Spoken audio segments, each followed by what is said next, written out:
All right. Well, I'm with Robert Boyd, the CEO of Endurance Gold. The symbol is EDG on the TSX venture. This is a company that I have followed since 2021. It's actually one of my largest holdings, and it's a story that I'm really quite keen on. Robert, how are you doing this morning? I'm great, I'm really can't complain at all, Robert, and I'm glad to see you're wearing our Endurance Gold hat. So got to tip your head a little bit so we can all see it. So there you go. Yeah, I've been wearing, an American Eagle gold hat for the last few weeks, kind of on and off because it's a really nice hat. And their stock went up like 50%, I think, in the last, week or two. So I decided that we're gonna try to do the same, luck for, endurance. We'll see if it works here. Um, look, Well, you good. That's a great talisman, but I think for us, we want to make sure the stock goes up on fundamentals and not on talismans. So. Yeah, for sure. So, for people who don't know endurance, can you tell us a little bit about the high level about the company and the shareholder base? Sure. Endurance Gold is a venture capitalized junior exploration company. We're focused on early stage exploration. And what's unique about our company is that despite a bit of a long history, we have a pretty tight insider share ownership with about 60% of our 175 million issued and outstanding shares owned by insiders. And then on top of that, we have some very loyal shareholders that are not insiders. So we have a pretty tight trading float. Uh, uh, we've had success recently on the one project that we're focusing on. Typically, we've looked at generating projects and finding partners or selling them, and we've done that a little bit in the company's past. But we all agreed that this project that we acquired, the Reliance project, really justified us funding it ourselves to some degree as insiders together with the public markets. And it's been a tough year for financing. So we did, we weren't happy with our share price. We wish it was at 48 cents, but so we decided to do an insider-driven financing to help fund this year's program. It was about a four million financing in the spring that was primarily one insider and a director of the company that funded that financing. And it was at a premium to market. We were trading around 15 cents, and we did it at 20 cents with a half warrant at 35 or 32 cents. I can't remember the exact number, something like that. Yeah, I think it was at So 32. yeah, so uh, we ended up at the last financial statement. We ended up at about 6 million in working capital, and we've been funding a program that includes a second drill that we brought in late September, and we're drilling to achieve a program that we've announced that will be up to 10,000 meters. We may not quite achieve that total number this year, but that's our goal.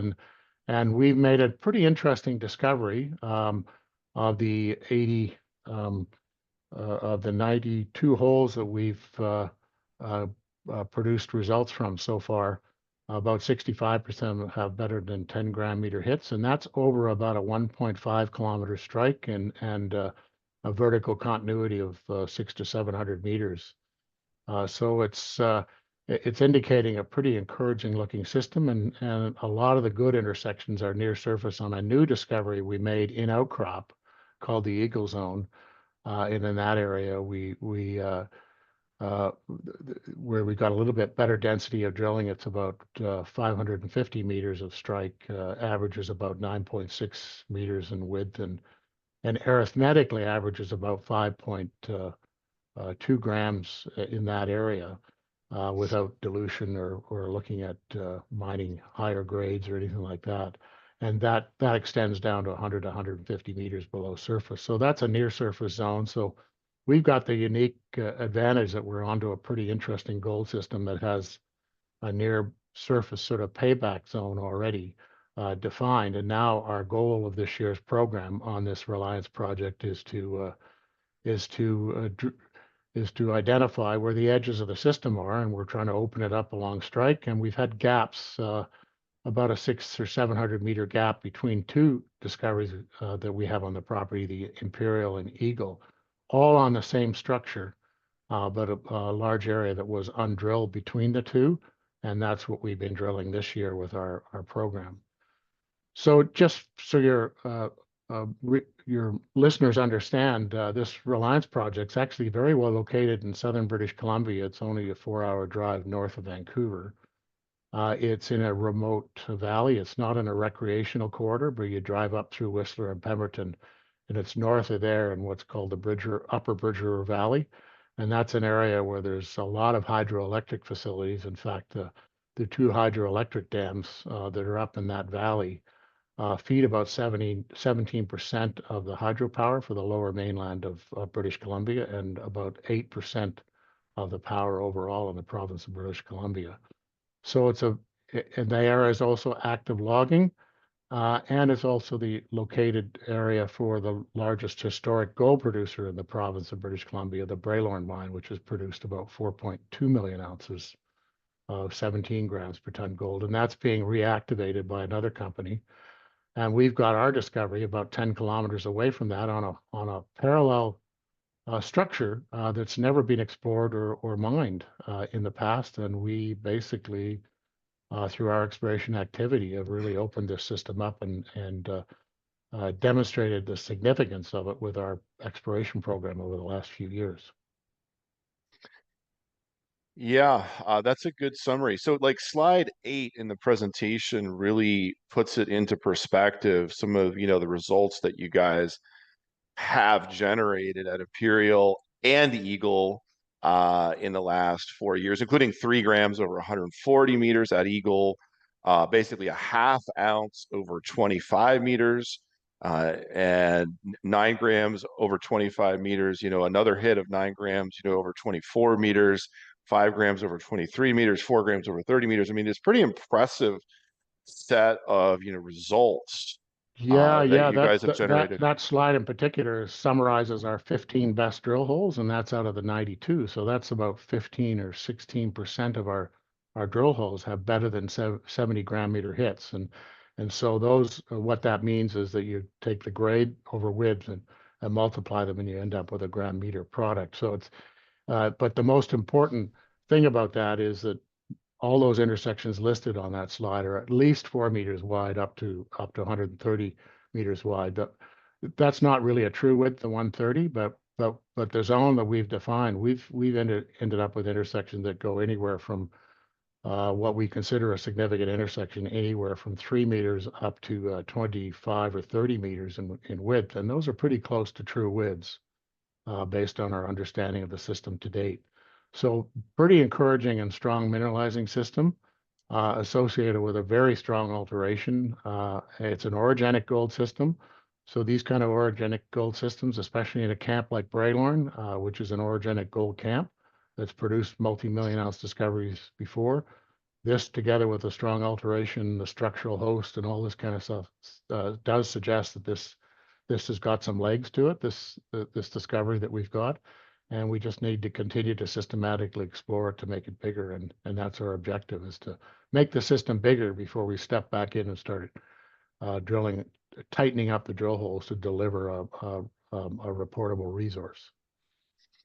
So, this year's program, you're up to 2 core rigs right now, and I know the objective was to, extend the gold zones, along strike and at depth, and also to fill in that gap zone. What have you learned so far from, uh, this year's program? Well, a lot of our drilling information so far is based on visuals, but we have assay results for about 10 holes so far of the 22 holes that we announced we completed in our press release last week. And of those 10 holes, 9 of them have better than 10 gram meter hits. So that means we've achieved, at least in that drilling, we've achieved at least a 3-meter intersection of plus 3.3 grams per ton. So we would say that would be reasonable enough for us to include in a cutoff, economic kind of cutoff, if you ever had to look at something like that. We haven't determined those economics yet, but it's just a guideline we use. So that would suggest that even the assay results to date are encouraging and indicate that the area in between Eagle and Imperial, which is about 600 or 700 meter gap, which is largely undrilled by us, we're starting to get intersections in there uh, that meet our threshold to say, and all the geological and tech and alteration information indicates it's exactly the same structural system that we've picked up at Eagle, is continuous right through that area up to Imperial, and it's in the same uh, uh, structural setting between a largely sedimentary pile and a largely mafic volcanic pile, and right at that contact is where we find an 80-meter wide zone envelope of structural deformation and intense alteration, and within that we identify the gold intersections we're getting over that strike length of 1.5 kilometers, still open to on strike to the northwest and the southeast and at depth. And some of the drilling we're doing is at depth this year, and we're trying to open the system. Our goal is to open the system up at depth, and we are seeing some visual encouragement to indicate that there is a potential for the mineralizing system to open at depth as well. Yeah, So that's right now interesting. the focus has been deeper at Imperial, filling that gap between Imperial and Eagle. And as the season progresses, we're moving down the hill to the northwest, uh, uh, where it's easier access, and if there's snow or anything, and as the season progresses, we can drill to open the system up to the northwest, because we really don't have any drill holes up there for that's another 600 or 700 meters to the northwest, where we still got alteration and other things that we see on surface, and but it's a lot more cover in that area. So we're drilling a little bit more blind up there, but we have a pretty good handle on where the structure is likely to be, and we're going to be testing that up through that area as well. In the news you put out last week, you talked about in 2 holes, the gold is visible. You can actually see the specks of gold, in the core. That's not something I've really heard from Endurance in the past, like maybe 1 or 2 times in the last 3 or 4 years. Um, and this in both holes with the VG in them were drilled in this gap zone or the crown zone. Can you tell us about that and what that means?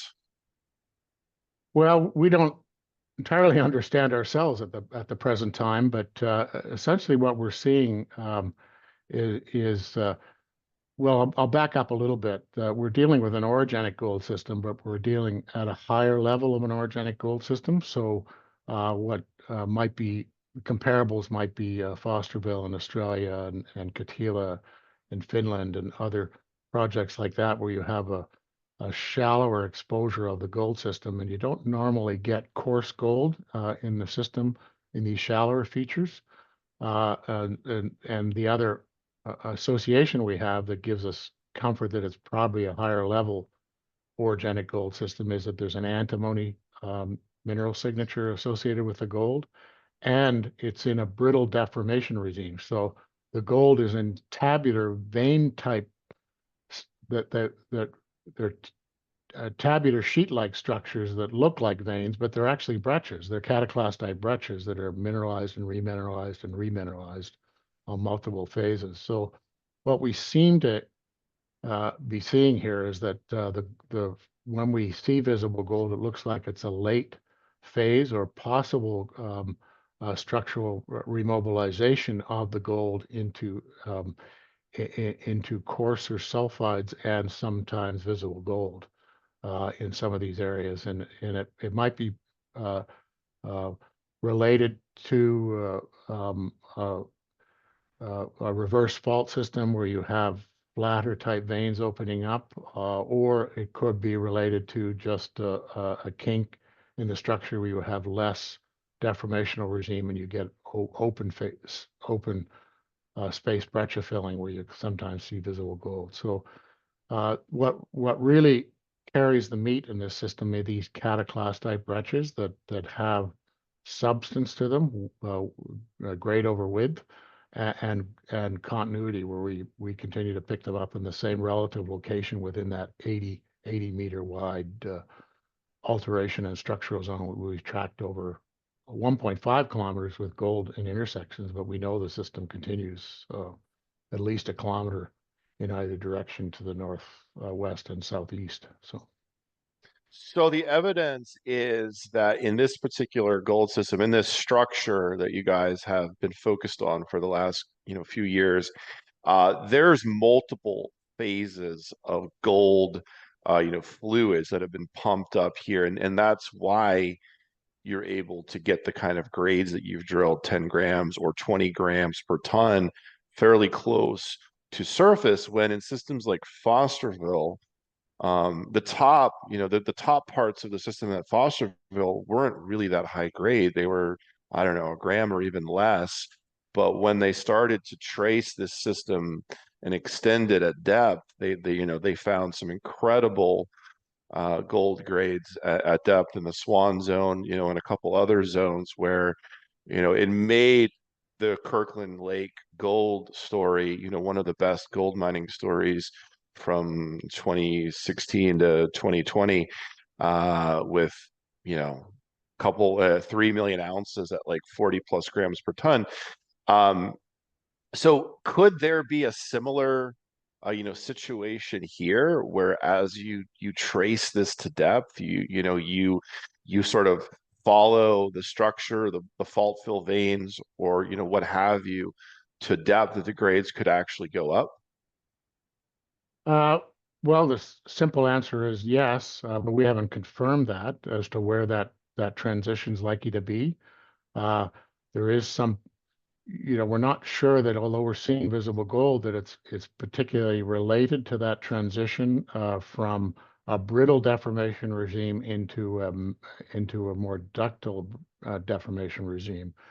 So what happens in a classic orogenic gold system is that these uh, quartz veins, like at Braylorn, are crack and seal quartz veins. So there's every once in a while there's an earthquake or some sort of pressure release. Gold comes in, and then the vein seals again. So you'll get lots of little septi and lines within the vein that have gold deposition in them, and sometimes that gold can be quite coarse in those gold systems.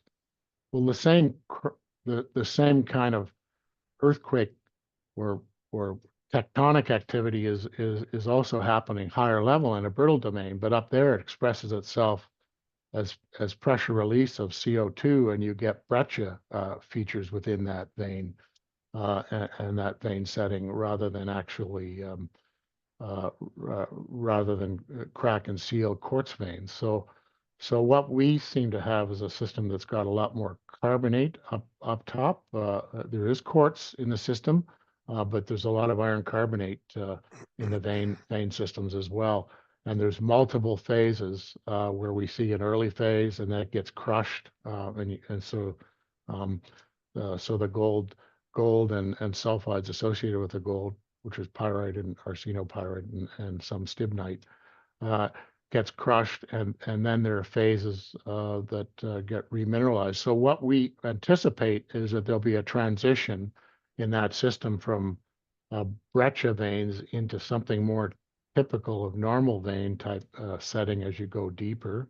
But it's just a theory at the present time, but it's supported by better academic understanding of deposits like Fosterville, which at Fosterville, that transition occurred down about 500 meters depth, but they didn't know about it when they first started mining at Fosterville. It wasn't until they started extending these gold systems at depth 10 years into the mining, or 10 or more years into the mining operation, that they started to discover these real coarse gold systems at depth in a transition where the antimony disappeared out of the system and you got more into a system that had less antimony and a lot more gold associated with coarse gold associated with the mineralization at depth. So finer gold near surface, coarser gold at depth. So What we seem to be is dominating in a part of the gold system that's a finer gold system right now. And yes, there's a possibility of a transition. The problem that we have and the challenge that we have is we don't know exactly where that's going to be, and we're continuing to explore to open the system up at depth, but to be reasonable about it, right? We don't want to be chasing this down to 2 or 3 kilometers at depth at this early stage. You want to focus on finding something that's economic within the first five or 600 meters from surface first. So. Yeah, yeah, that makes sense, and it's quite prudent. To drill a 1,000-meter hole at this stage would be quite high risk and maybe even a bit on the reckless side. So, what I hear you say is you're filling in the gap zone so far uh, in 2024. It's seemingly positive, but there's assays pending for quite a few holes still. So we'll see, the results of those holes. You also want to extend this to the northwest. There's more room to extend it to the northwest, and that's definitely on the agenda here in the next couple months. And then possibly test it further at depth. How deep have you drilled so far? And do you have any plans to extend it further to depth? Maybe test 400 meters or maybe a little more. Uh, well, we have a hole that we're drilling right now that the planned hole is 650 meters depth. So, and that hole is but vertically below surface because it's an angle hole and the system's zipping angly on an angle. It doesn't mean that the gold system is going to be 600 meters deep. That would probably mean an intersection that might be 300 meters below surface or something like that because of the nature of the angle of the dip of the structural host and the dip of the drill hole. So and the purpose of that is kind of just systematic step outs and to kind of demonstrate that system continues at depth. One of our holes that we released this past week was hole number 90. I think get it right. It was hole number 92. And that one didn't particularly have a good intersection in it, but it had a very strong alteration system demonstrating that this system really continues to be strong at plus 100 meters wide. And it just means that we're out, that hole looks like it tagged into maybe outside of one of these potential chutes. But it demonstrates that system continues strongly alteration wise and is open at depth and continues to need to be tested as with step outs deeper. And we're going to be doing that with one of these holes that we're drilling right now. We don't know if we'll reach the target horizon, so we don't like to make promises, but that's the goal, is to open that system up at depth. Uh, but right now we've been just talking about the Royal Shear, right? And that one with the 1.5 kilometers and maybe a kilometer at either end, there might be you know three or more kilometers of strike potential on that structure. But we have multiple structures on the I was just property. about to ask you about Yeah, we that. anywhere depending on how you define them, but the structural trends of 6 to 8, and some of the trends over on our Olympic property, for instance, have a lot more historic gold occurrences on them than this one did that we're testing now with our drilling. So there's a lot of exploration potential, and our objective is to bring those parallel structures that we control now. And if you add up the strike potential on those, there might be another 10 kilometers of trend potential in there on these other structures. And our objective is to open the system up by starting to test some of those, not so much this year, but to move towards do some initial testing of those. And despite the history in the camp, that area I think there's been a total of maybe 5 or 6 drill holes that we can find in the records that have ever been drilled over there, and they've been chasing. Historically, the old timers in this district chased high grade little stibnite veins that sometimes had gold with them. When these kind of zones that we're looking for, when they outcrop, they just look like orange muck on surface and orange altered outcrops. Uh, and if you pan them, you might get fine gold out of them, but you don't get coarse gold. So the old timers probably would have overlooked some of these systems and just chased the splashy looking stibnite quartz veins that are a late pulse in the system that are often quite discontinuous. So those are the kind of things that we just see as a geochemical anomaly and an indicator that the system's there. But the old timers probably would not have recognized these systems, because it wasn't until Hemlo that people started to go, hey, you can get gold systems that aren't in quartz veins, right? And in the day that in the Fraser River Gold Rush and right through to the 50s and 70s in this camp, people were still looking for quartz veins if they're looking for gold. And so we've got a lot more potential in the system and opening up these other structures that to test them more systematically and try to evaluate the potential for these to host breccia, brittle breccia hosted gold systems similar to what we've discovered here at on the Royal Shear at Reliance. So. Yeah, I think that's an important point. You've been focused largely on one shear zone on the western side of your property package, and there's a lot more spots where there's pretty large anomalies both at surface um, and at depth, and also work that was done by the old timers here that probably warrants further investigation and potentially being drilled at some point in the future once you've worked up the targets to being ready for the drill. Would you say that the Olympic shear zone is your next target area? Is that the next priority? Well, our prime priority is to open up the Royal Shear structure because we've got grade over width and a high Right, I'm saying, 65% yeah, hitting rate. But after that. the next priority would be, yes, to look at these systems. And we've done some of the early stage work, and we put out a release earlier this year about the geochemical results that we'd had over on the Olympic. And we've identified a geochemical trend there based on different variations of biogeochem and soil sampling that indicate a 1.5, 1.8 kilometer trend over there, which is about the same kind of geochemical trend as we've got on the Royal Shear. We don't have the real super high numbers yet, but then we've also got challenges over on the Olympic property in terms of till cover. So it does indicate, even with that, we still are demonstrating a geochemical trend um, that is demonstrating potential for another system similar to what we've already got here at the Royal Shear. So yes, we really anxious to get over there. We have been consulting and working with the First Nations now for several years on both properties, including that one on surface work and evaluation for cultural concerns. And we plan to make an application for a drill permit to cover that area and do some testing on that starting in spring next year if we're lucky enough to get that permit. So. Okay. And so, you've reported results for 10 holes so far in 2024, but there's another dozen or so pending assays.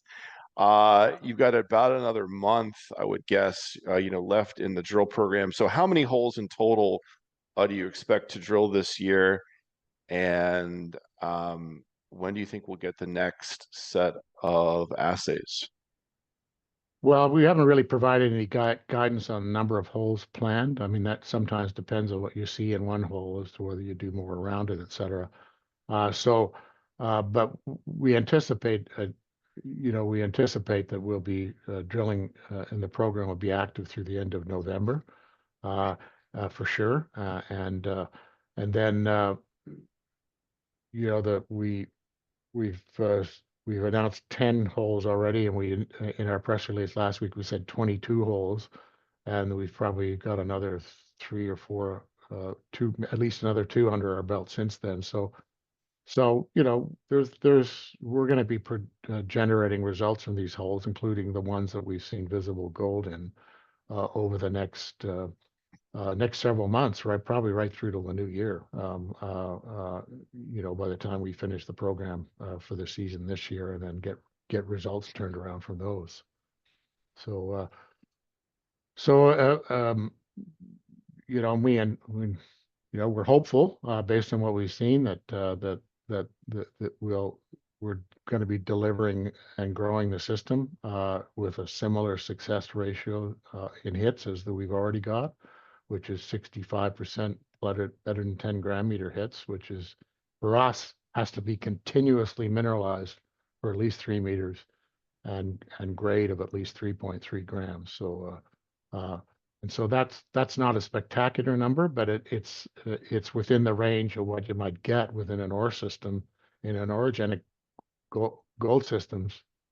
If you're drilling in a mine setting and get a 25 to 50% hit, that's very good. We're getting a 65% hit over big step outs. I mean, some of these step outs we announced last week were 185 meters for the closest drill hole along structural step outs. So we're opening this system up at the present, and we're still holding up with our success ratio.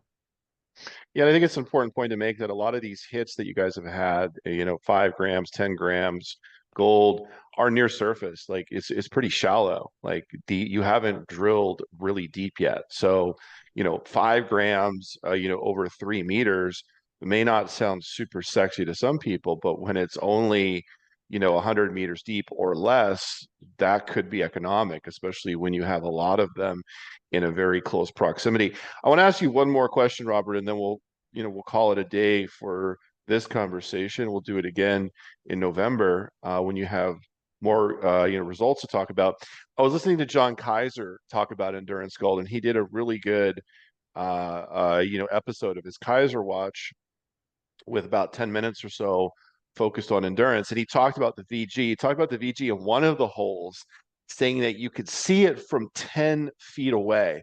What does that mean? Is that just kind of a fun comment, or does that mean that the gold is actually quite large? Uh, well, um, it's kind of a terminology that comes from underground miners. When you're underground and you're going in a new blast face, the geos that are going in to check the face will say, well, look, geez, I'm 10 feet away and I can see the gold in the face, right? It doesn't necessarily mean that there's a lot of gold or they're big nuggets. It just means that the light is catching, the nature of the light catching the gold. You can see it from 10 feet away. Sometimes it's harder to see, and it takes you have to get 3 feet away to see it, right? And I and see. so we had two incidents where the guys jokingly just said at the site, "Oh, it's 10-foot gold and 3-foot gold." So it just means they can see it from a distance. A lot of the time, we've seen gold early in our phase of drilling that was picked up with hand lens, right? So it's specks of free gold. Um, these two incidences where we've seen the gold. One was a glob of multiple specks that picked up the light and reflected, so you could see it from 10 feet away, and the other one from 3 feet away. So it doesn't necessarily say an indication of how much gold's there. It's just a reflection of what we've seen. But one of the incidents where we have gold, um, um, it's quite an interesting uh, little area within the core where there's multiple occurrences of gold, all within the same area associated with arsenopyrite in what's probably a narrow vein, but it may be a narrow vein that's remobilizing the other system, as I was mentioning earlier. So. Sounds good. It sounds positive. It's definitely not a bad thing, but we'll see what the assays are because in my experience with the VG, yeah, sometimes it does great, exceptional, but sometimes it can be disappointing. And also you have to split the core, so sometimes you don't even get the side with the VG to the lab. But you got assays pending, and I'm really eager to see the results for all of Yeah, those holes, including the VG holes. when we see visible gold, we do a screen fire assay technique. So the goal is to try to make sure it's a repeatable type assay. Um, but we've had intersections of this cataclastite breccia where we get 37 grams or 1 ounce per ton, and you can't see any gold in it. So it's all very fine gold associated with the sulfides that are all crushed. And so Visible gold does not necessarily mean a high grade, but one instance in hole number 71 or 78 from last year, we had a visible gold intersection, and that ran around 9 grams on assay. And that was repeatable, actually. The screen fire assay was similar to the standard assay technique. We don't know whether that'll be the case in these other holes, but whenever you get coarse gold, we add a screening technique that helps adjust for the presence of coarse gold and gives you some sort of indication of whether you're going to get a coarse, recovers the gold with because sometimes it is like that, it's spotty, right? Whereas when we're in these breccias, we get very consistent grades. So for instance, one of our intersections a couple of years ago was 24 meters through this breccia zone, 24-meter wide intersection, but every sample, 1 to 2 meter sample we had in there ran better than 4 gram gold up to 37 gram gold. Mm. So when you're in these breccia systems, the mineralization is very consistent. So, and we like that as potential from a mining scenario. You like something like that better than splashy free gold, right? That might be inconsistent in terms of its Hmm. grade. So Yeah, so the fine gold can actually be, a lot better than the coarse gold. But it all depends upon the system. So you got 2 rigs going through the end of November. You got assays pending for more than a dozen holes. Thanks a lot for your time, Robert. I appreciate it, and I look forward to talking again a few weeks from now.